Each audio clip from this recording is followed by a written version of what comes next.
Hello friends, जय माता दी। कैसे हैं आप सब दोस्तों? आज हम बात कर रहे हैं सपनों की। सपने जो हमारे अवचेतन मन तक पहुंचने का, किसी भी के भी जीवन के अतीत हो, उसके वर्तमान हो, उसके भविष्य हो, इसमें अंतर्दृष्टि प्राप्त करने का एक सहज तरीका माना जाता है। हमारे शास्त्रों में तो पूरा एक शास्त्र इसके बारे में स्वप्न शास्त्र बताया गया है, जो हमारे सपनों के पीछे छिपे हुए रहस्य, उसके सत्य को प्रकट करता है और भविष्य की घटनाओं की भविष्यवाणी करता है। सपनों के माध्यम से आप कई बार अंतर्ज्ञान को प्राप्त कर सकते हैं। कभी कभी मंत्रों की दीक्षा हो जाती है और अपना अंतर्दृष्टि की शक्ति को और विकसित कर सकते हैं। सपने जरूरी नहीं हमेशा भविष्यवाणी करें। कभी कभी यह हमारे पूर्व या पिछले जन्म के भी अनुभव या कर्मों को दर्शाते हैं, तो कभी वर्तमान परिस्थितियां या चुनौतियों को प्रकट करते हैं और ज्यादातर भविष्य की घटनाओं या अवसरों की भविष्यवाणी करते हैं। हमारे सपने हमारे रिश्ते, हमारे करियर, हमारे स्वास्थ्य, हमारे आध्यात्मिक विकास सहित जीवन के कई विभिन्न पहलुओं में मार्गदर्शन करते हैं। कई बार चेतावनी देते हैं या उनमें हम क्या गलत कर रहे हैं, क्या सही कर रहे हैं, इस अंतर्दृष्टि को प्रदान करते हैं। तो इन सपनों का विश्लेषण करके आप भी अपने जीवन के उद्देश्य की गहरी समझ को प्राप्त कर सकते हैं और अधिक जागरूकता के साथ इन चुनौतियों का सामना कर सकते हैं। और दोस्तों, विशेषकर जब मौका हो गुप्त नवरात्र का, सिर्फ गुप्त नवरात्र नहीं, कोई भी नवरात्र हो और आपको देवी के सपने आए तो ये बहुत बहुत इम्पोर्टेंट होते हैं। विशेष रूप से जब आप माँ की साधना कर रहे हो, सच्चे दिल से भक्ति कर रहे हो, माँ के पाठ कर रहे हो, माँ की पूजा कर रहे हो, आपने घर में अखंड ज्योत रखी हो, माँ के आपने नवरात्रे रखे हो, कलश लगाया हो, या कोई भी आप माँ से जुड़ाव कर रहे हो और आपको माँ के दर्शन हो जाए सपने में। विशेष रूप से गुप्त नवरात्र एक ऐसा मौका है जब आप अगर पाठ कर रहे हैं, माँ की भक्ति साधना कर रहे हैं, तो अगर आपको सपने आए माँ के, तो ये विशेष महत्व रखता है। ये सपने आपका आध्यात्मिक विकास करेंगे, आपकी आत्मा के प्रतिबिंब का भी कार्य करेंगे और आपके आंतरिक परिवर्तन के लिए, आपके दिल में जो भी चल रहा है उसके परिवर्तन के लिए भी काम करेंगे। ये आपको माँ दुर्गा के दिव्य स्त्री ऊर्जा से जोड़ते हैं। आप अपने जीवन के उच्चतम आध्यात्मिक उद्देश्य की प्राप्ति भी कर सकते हैं। बात करते हैं गुप्त नवरात्र की, तो गुप्त नवरात्र को आध्यात्मिक कायाकल्प का अवसर माना ही जाता है और सपने आपके लिए एक डिवाइस के रूप में काम करते हैं जो आपको माँ से जोड़ते हैं। गुप्त नवरात्र में आप माँ की जो 10 महाविद्याएं हैं, महास्वरूप जिनको कहा गया है, आप उनके भी दर्शन करते हैं। चाहे वो काली हो, तारा हो, छिन्नमस्ता हो, षोडशी हो, भुवनेश्वरी हो, त्रिपुर भैरवी हो, धूमावती हो, बगला हो, मातंगी हो या कमला हो, कोई भी 10 महाविद्याओं को देखना, उनसे बातें करना, उनके दर्शन करना, उनका आपको कुछ देते हुए देखना, कोई मंत्र देना, ये सभी बहुत महत्वपूर्ण होते हैं। किसी विशेष निहितार्थ भी हो सकते हैं। ये गहरा और बहुत ही गहन अनुभव कहा जा सकता है, क्योंकि माँ काली या उनके 10 स्वरूपों को किसी को भी स्वरूप में अगर दर्शन हो जाए, आपसे बात करती हुई विशेष रूप से माता दिखे, तो समझ लीजिए कि माँ आपसे बातचीत करके सपने के माध्यम से आपको किसी समस्या का समाधान प्रदान कर रही है। माँ दुर्गा की जो 10 स्वरूप है, ये 10 की 10 महाविद्या निर्भयता का प्रतीक है और सपने में इनसे बातें करना आपके डर, आपकी असुरक्षाओं या आपकी चिंताओं का सामना करने और उन पर काबू पाने की आवश्यकता के संकेत देते हैं। वहीं अगर सपने में माँ दुर्गा, माँ काली, माँ भगवती, तारा आदि कोई भी 10 महाविद्या आपको क्रोधित दिखाई देती है, क्रोध की अवस्था में दिखाई देती है, तो समझ जाएं कि आपके अंदर एक आंतरिक उथल पुथल मची हुई है। आपके अंदर एक आंतरिक अशांति है, एक हताशा है जो दबी हुई है, भावना है जो दबी हुई है, इसका प्रतीक है और इसको बाहर निकालने की आवश्यकता है। इन 10 महाविद्याओं का क्रोध आपके स्वयं की छाया का भी, आपके अंतर मन का भी प्रतिनिधित्व कर सकता है। जो आपके मन की भावनाएं हैं वो बाहर निकल करके आती है, जो आपसे सामना करने और अपने गहरे पहलुओं पर काबू पाने का आपसे आग्रह करती है। इन 10 महाविद्याओं का क्रोध एक जागृत काल के रूप में काम कर सकता है। जो आपको आपके जीवन में अधिक सतर्क रहने के लिए कह रहा हो, जागरूक कर रहा हो, सचेत कर रहा हो आपको। और बात करते हैं, अगर आप माँ को भोग दे रहे हैं या माँ आपको भोजन दे रही है, आप माँ को खाते हुए देख रहे हैं या माँ के सामने बैठ के खा रहे हैं, तो ये अक्सर कई सारे साधकों को दिखाई देता है, माँ का भोग। तो सपने में माँ काली या 10 महाविद्या या माँ दुर्गा को कुछ भी खाते हुए देखना, इसके कई अर्थ होते हैं। पहला, अगर सपने में माँ काली आपको भोजन करती हुई, कुछ खाती हुई, कुछ ग्रहण करती हुई दिखाई देती है, माँ काली हो या माँ के कोई भी स्वरूप हो 10 महाविद्या, तो इसका अर्थ है आपके जो पुराने गलत चीज़ है, इन चीज़ों का, नकारात्मकताओं का माँ काली भक्षण कर रही है। कोई भी चाहे गलत चीज़ हो, कोई किया कराया था आपके ऊपर, कोई अहंकार था, कोई पुराना लगाव था जो आपसे नहीं छूट रहा है, कोई पुराना जो गलत पैटर्न था, गलत काम आप कर रहे थे, उसका विनाश है, उसका प्रतीक हो सकता है। ऐसी चीज़ों का प्रतीक जो अब आपके जीवन में नहीं है और बेकार है आपके लिए, उन चीज़ों को माँ भक्षण कर रही है। ये पुराने को नए में बदलाव का संकेत देता है। 10 महाविद्याओं में से किसी एक को आप रक्त पीते हुए भी दर्शन कर सकते हैं, बहुत ऑब्वियस सी बात है। तो रक्त को पीते देखना या कुछ भी खाते पीते देखना, यही है कि आपके अंदर के जो डर है, चिंताएं हैं, असुरक्षाएं हैं, इन पर काबू पाने का माँ संकेत दे रही है। जो जीवन में आपको पीछे खींच रहा है, तो पॉजिटिव परिवर्तन लाने का समय है, इस पर आप ध्यान दें। अच्छा, एक बड़ा ही सुंदर और मनोरम सपना आता है, बहुत सारे भक्तों को आता है ये। कई बार बहुत लोगों ने मुझसे पूछा कि माँ इसका अर्थ क्या है। वो है सपने में माँ काली को नृत्य करते देखना। काल का नृत्य है दोस्तों, पर ये नृत्य आपके जीवन में खुशी, उत्सव और उत्साह का प्रतीक होता है। बताता है कि जल्दी आपके जीवन में खुशी और सफलता दस्तक देने वाली है।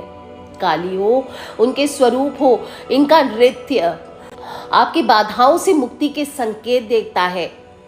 आप जो एक बंधन में थे, सीमाओं से आपकी मुक्ति हो रही है और किसी की भी वास्तविक क्षमता की खोज का ये प्रतीक कहा जा सकता है। ये ऐसा सिंबलाइज करता है जैसे आपका पुनर्जन्म हो रहा है, नव जीवन आपके अंदर संचार हो रहा है और आपके जीवन में सदा के लिए एक पॉजिटिव और परमानेंट चेंज लेकर के आएगा। कई लोग बड़ा ही मार्मिक स्वप्न देखते हैं, सपने में माँ काली को रोते हुए देखते हैं, स्वयं भी रोने लगते हैं भक्त, और ये संकेत देते हैं कि आपकी दबी हुई जो भावनाएं हैं, आपके अंदर का जो तनाव है, इसको दूर करने की आवश्यकता है। कई केसेस में उनका रोना आपको दूसरों के प्रति और अधिक संवेदनशील होने के लिए प्रोत्साहित करता है। ध्यान दें, कहीं ऐसा तो नहीं कि आप जाने अनजाने किसी को दुख पहुंचा रहे हो, किसी लाचार को आप सता रहे हो। ऐसी चीज़ें अगर आप कर रहे हैं और साथ ही माँ की भक्ति कर रहे हैं, तो आपको बचना चाहिए। या आपके पिछले दर्द को हील होने के भी संकेत देता है। इसी तरह से दोस्तों, अगर माँ काली या उनके कोई भी स्वरूप आपको दूर जाते हुए दिखाई दे, विदाई दे, उनकी पीठ दिखाई दे, उनका विसर्जन होते दिखाई दे, तो इसका अर्थ बिल्कुल नहीं है कि वो आपसे विदा ले रहे हैं, आपसे दूर जा रहे हैं। इसका सीधा सीधा इंटरप्रिटेशन है कि अतीत को पीछे छोड़ने की इच्छा आपके अंदर होनी चाहिए। किसी चीज़ या कोई भी ऐसा व्यक्ति जिससे आपको दूरी बनाने की ज़रूरत है, जो अब आपके जीवन में नहीं है, आप उनको छोड़ दीजिए। और अगर आप एक पक्के साधक हैं, तो आपके लिए सपने का अर्थ यही है कि माँ काली की जो पीठ है, वो आसक्ति, अहंकार और भौतिक संपत्ति है, जिनको अगर आपको मोक्ष की इच्छा है तो छोड़ने की आवश्यकता है। आपके उच्च आध्यात्मिक जो उद्देश्य है, उनकी पूर्ति तभी होगी जब आप इन चीज़ों से विदाई लेंगे। तो आप अगर आध्यात्मिक पथ पर आगे बढ़ना चाहते हैं, तो सबसे पहले इन चीज़ों का त्याग कीजिए, मोह माया के प्रपंच से खुद को दूर करें। अब अगर आप स्वप्न में माँ काली को नग्न अवस्था में या निर्वस्त्र दर्शन करते हैं, तो ये बहुत ही शक्तिशाली होता है, प्रतीकात्मक सपना माना जाता है। ये आपके जीवन में जोखिम होने को दर्शाता है, कहीं ना कहीं आप असुरक्षित हैं, इस चीज़ को बताता है। या फिर आपकी प्रकृति अगर बेलगाम घोड़े जैसी है, तो उसको नियंत्रित करने की चेतावनी हो सकती है। आप अगर जीवन में झूठे दिखावे कर रहे हैं, तो आपको उनसे दूर होने की आवश्यकता है। आप अगर गहरी रोशनी में माँ को इस स्वरूप में नग्न अवस्था में या निर्वस्त्र देखते हैं, तो ये परमात्मा के साथ सीधे सीधे आपके गहरे संबंध और जुड़ाव को दर्शाता है। And last but not the least, बड़ा ही सुंदर और शुभ स्वप्न है। सपने में माँ काली के मस्तक पर, माँ दुर्गा के माथे पर, या फिर माँ आपके माथे पर या फिर किसी भी 10 महाविद्या को आप सिंदूर अर्पित कर रहे हैं, तो ये माँ की ऊर्जा के प्रति भक्ति, श्रद्धा और समर्पण का प्रतीक है। सिंदूर को ऐसे भी आध्यात्मिक विकास, अभ्यास और परमात्मा से जुड़ाव को गहरा करने का साधन माना जाता है, और ये सपना आपको दिव्य स्त्री ऊर्जा से आपके संबंध को गहराता है। लाल सिंदूर के साथ साथ कई लोगों को लाल साड़ी या माँ की पोशाक के भी दर्शन होते हैं। सुंदर तो है, लेकिन साथ ही साथ लाल रंग चेतावनी का रंग माना जाता है। तो माँ की अगर लाल पोशाक आपको दिखाई देती है तो यह आपको संभावित खतरों या आने वाली चुनौतियों से सावधान करती है। आपको एक बार अपने आसपास अवश्य देखना चाहिए कि कौन सी गलत चीज आपके आसपास विराजमान है, तो उसको आपको दूर करना चाहिए। तो दोस्तों, ये तो हुई माँ काली के स्वप्न में अलग अलग स्वरूप के दर्शन की बातें। इसके अलावा भी अगर आपको कोई सपना आता है जिसकी जानकारी मैंने नहीं दी हो, तो आप मुझे लेटेस्ट वीडियो के नीचे लिख करके प्रश्न करें। इसके अलावा माँ के जो 10 महाविद्या हैं, उनकी आज हम बात करें गुप्त नवरात्र में विशेष, तो 10 महाविद्या में पहले आती है काली। और काली आपको दर्शाती है कि अहंकार का विनाश हो रहा है, परिवर्तन की आवश्यकता है, बाधाओं को दूर करने का आह्वान है। दूसरी है तारा। तारा आपके जीवन का मार्गदर्शन करती है, सुरक्षा देती है और एक नया मार्ग खुलने का प्रतीक होता है। तीसरी है ललिता या श्री विद्या। तो ये आपके जीवन में आध्यात्मिक विकास को दर्शाती है, आपके जीवन में ज्ञान उदय को दर्शाती है या परमात्मा से आपके गहरे संबंध को दर्शाती है। चौथी है भुवनेश्वरी, या आपके चेतना के विस्तार का प्रतीक है, सार्वभौमिक जागरूकता का प्रतीक है, व्यापक परिप्रेक्ष्य में आप इसको ले सकते हैं। जो पांचवी है छिन्नमस्ता, या आपके आध्यात्मिक विकास के लिए बलिदान मांग रही है। आपको आसक्ति छोड़ना होगा, तभी आप जीवन में आगे बढ़ सकेंगे। छठी आती है वज्रवाराही या त्रिपुर सुंदरी। तो आंतरिक साहस, शक्ति या अपने आंतरिक शक्ति के दोहन करने का आवाहन इसे कहा जा सकता है। आती है सातवीं बगलामुखी। तो वाणी पर नियंत्रण रखें, मौन रहें या मन के विचारों को संतुलित करने की आवश्यकता है, ऐसा दर्शाती है। आठवीं है मातंगी। मातंगी माँ आपके अंदर की जो रचनात्मक अभिव्यक्ति है, आपके ज्ञान है या आपके सीखने की इच्छा बहुत प्रबल है, इसको दर्शाती है, तो बिल्कुल आगे बढ़े। और नौवीं है धूमावती। किसी भ्रम का टूटना, किसी सत्य का रहस्य उद्घाटन होने का समय है या वास्तविकता पर सवाल उठाने का आह्वान है, ये आपको बताती है। तो आपको मौके का ताल देख करके बिल्कुल आगे बढ़ना चाहिए। Last but not the least आती है कामाख्या यानी कि कमला, और ये आपके जीवन में समृद्धि, सौभाग्य या भौतिक कल्याण पर ध्यान देने की आवश्यकता है, इसको दर्शाती है। तो दोस्तों, ध्यान रखें, ये स्वप्न अगर आपको भी गुप्त नवरात्र में आ रहे हैं, तो मैंने बताने की कोशिश की इन सब के महात्म्य को, इन सब के अर्थ को, इन सब के संकेत को, इसको अपने जीवन में ध्यान से देखें। याद रहे या ना रहे, सभी लोगों को चाहिए, अगर ऐसे स्वप्न आते हैं और अनकंफर्टेबल फील होते हैं, तो माँ काली के मंत्रों का जाप करें, एक दीप जला लीजिए माँ दुर्गा, माँ काली के सामने, और फिर वहीं बैठ करके थोड़ी देर ओम ऐं ह्रीं क्लीं चामुंडाय विच्चे, ओम ऐं ह्रीं क्लीं चामुंडाय विच्चे, ओम ऐं ह्रीं क्लीं चामुंडाय विच्चे, इस मंत्र का जाप करें। सपनों पर ध्यान दें, अपने आंतरिक ज्ञान का लाभ उठाएं। आप इन्हीं का फायदा उठा करके अपने आध्यात्मिक साधना को और गहरा कर सकते हैं। ध्यान रखें, सपने पर्सनल होते हैं। हर व्यक्ति के सपने का अलग अर्थ, एक ही सपना 4 इंसान को आ रहा है तो चारों के लिए अलग अलग अर्थ रख सकता है। सपने आपकी भावनाओं, आपके अनुभव को ध्यान रखते हुए आपको विचार करना चाहिए कि कौन सा सपना आपके लिए क्या इंडिकेट कर रहा है, और इस सपने को देखने के बाद आपने कैसा महसूस किया। माँ काली के क्रोध का कारण क्या था।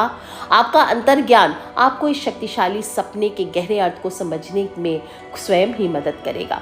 तो कर लीजिए उपाय दोस्तों, खिलखिलाते रहे, मुस्कुराते रहे, और सिर्फ अकेले नहीं सुनना है। छोटी छोटी बातें हैं, मैं आपसे शेयर करती हूँ, आप भी अपने फ्रेंड्स, फैमिली, मम्मी पापा, भाई बहन, बच्चों से छोटी छोटी बातें हैं, इनको शेयर करते रहना चाहिए, क्योंकि हमें नहीं पता कौन सा उपाय या कौन सी बात किसकी लाइफ बदल दे।